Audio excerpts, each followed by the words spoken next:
Questions arising about the safety of the new Pfizer vaccine.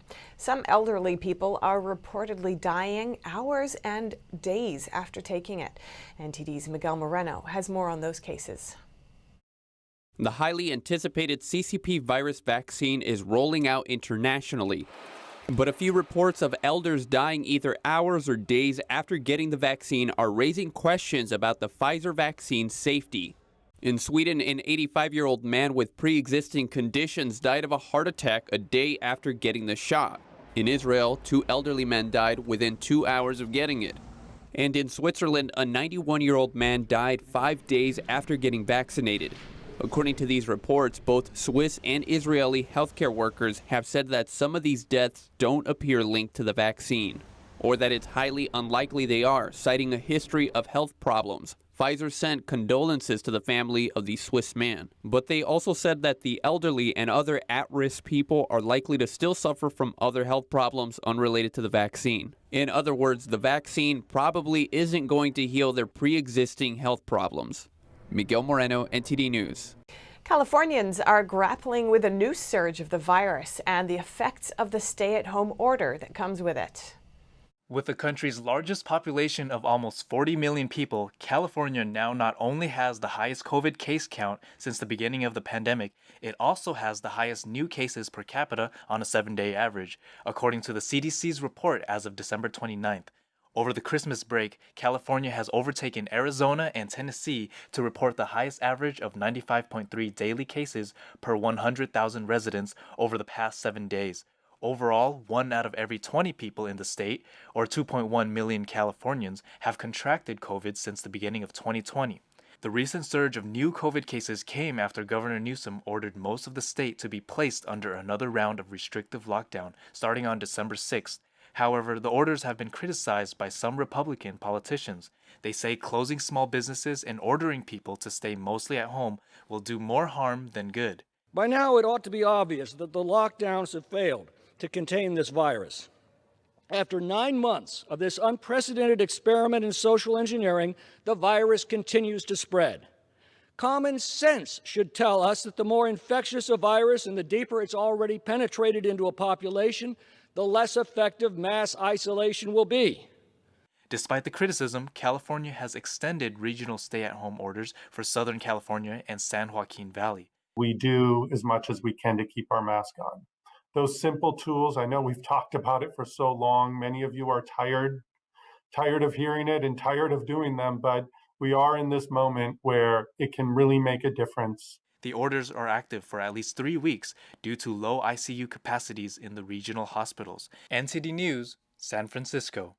In California, concern is rising over a proposed school curriculum.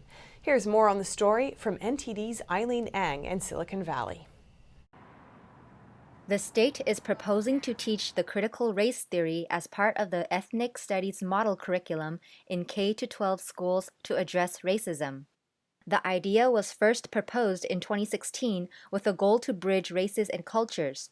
The first draft was released in 2019. Upon seeing it, however, opponents say it's highly controversial. They believe the curriculum is not sound. What's happening is that the system is being perverted because critical race theory is based on the Marxist doctrine of putting people into 2 categories to describe any system of struggle. And those 2 categories are oppressor and victim. And so critical ethnic studies then becomes the academic discipline that teaches children critical race theory. A third draft of the curriculum was released on December 7th. People get 45 days to comment on it to make changes. Teachers told to use this as a pedagogy, which means this is how they're going to approach the students in their class. It's divisive by definition, if you're dividing people into groups. It's discriminatory by definition because you're grouping people by their race and then assigning attributes to that group simply because of the color of the student's skin. In my opinion, if I were teaching this, it would be educational malpractice. Myers is also a teacher, so she reads about critical race theory and analyzes how it would play out in the classroom. The white students are oppressors. The students who are not white have been oppressed and are victims. And my students may not know that they've been oppressed, and they may not know that they're oppressors, but they are anyway. I can't imagine saying this to my parents and having them not march up to the principal the next day and say, what is going on in that class? There's a better way to address racism and systemic oppression and all of the things that the bill wanted to address.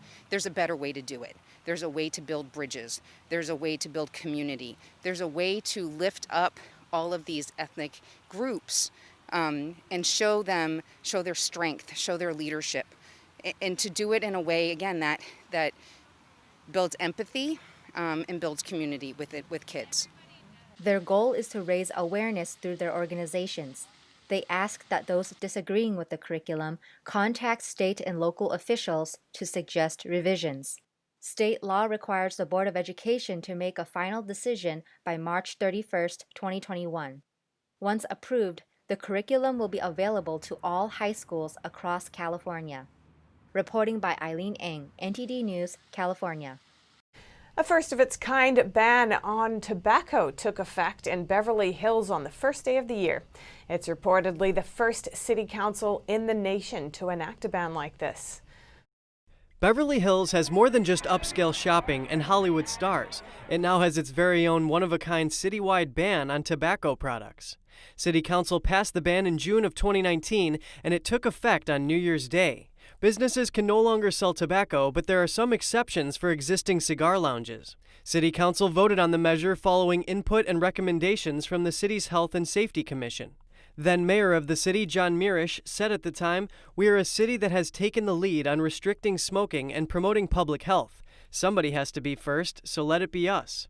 Mayor Lester Friedman said Tuesday that 30 years ago, the city became the first in California to ban smoking in restaurants. He said Beverly Hills has continued to implement policies that will ultimately save lives. The city is set to revisit the ordinance in 3 years. Kevin Hogan, NTD News. And in Georgia, early voting for the Senate runoffs is wrapped up. The state has seen a record number of votes cast already, but some voters tell us they're still concerned about the integrity of their vote. This as Lynn Wood just filed an emergency petition hoping to block the Senate race. NTD's Melina Weiskup has more. Many have called Georgia's Senate race the most important election in American history. A record high number of votes have already been cast for the senators. After early voting wrapped up on Thursday, over 3 million had cast ballots. But one voter at the polls says she's still uncertain that her vote will be secure. Who trained the poll workers for Gwinnett County? And what I was driving at was to see if they were trained by companies sent in by Mark Zuckerberg, because he sent a lot of money here to Georgia. She's referring to the hundreds of millions of dollars that Mark Zuckerberg donated to Centers for Tech and Civic Life, a nonprofit which distributed millions to elections offices in select counties. And they gave disproportionately more to historically Democratic counties. The money was used to hire poll workers, along with a variety of turn out the vote efforts. Althoff says she's concerned about whether or not justice will be upheld in these elections. I've never taken my freedom for granted. I studied in 1974 in American leadership study groups, and we went to colleges, and I was in a communist country in Budapest. And I know, I experienced it firsthand. I just hope and pray, and that's really all I can do at this point, Elaine, is pray that justice will prevail. And after the presidential race called into question security measures such as signature verification, some poll monitors have been watching closely for the signature verification this time around. Here's what they found. These are photos and videos shared with us from a poll monitor in Fulton County. Monitors are kept behind these barriers, which means there's no way to make out exactly what steps poll workers are taking to verify the signatures. At the same time, attorney Lynn Wood just filed an emergency petition to the U.S. Supreme Court, seeking to block next week's Georgia Senate runoff election. This move comes just days after his lawsuit was dismissed by a federal judge. Reporting by Melina Weiskup, NTD News. And New Mexico Republicans are accusing the Secretary of State of playing partisan political games. They claim she's purposefully withholding election records from the president's legal team. NTD's Grace Coulter has the story. The New Mexico GOP is accusing the Secretary of State, Maggie Toulouse, of intentionally delaying the release of election records requested by President Trump's campaign. Trump's legal team filed a public records request with the Secretary of State on December 17th. They're asking for information about Dominion voting systems contractors who might have had access to the voting machines during the election. According to the New Mexico GOP, a poll watcher testified that Dominion had 3 contractors who had unfettered access to restricted areas. The GOP claims that Toulouse Oliver committed to turning over the records by December 30th, but later notified Trump's attorney saying her office was changing the date to January 14th. But GOP Chairman Steve Pearce says that she is deliberately withholding evidence until after January 6, when Congress is set to certify the Electoral College vote. He claims it's because the records are evidence that can be used by Trump. Representative-elect Marjorie Taylor Greene, one of the 40 representatives challenging the vote on January 6, told the Epoch Times that they're still deciding whether to object to the votes from New Mexico. Grace Coulter, NTD News.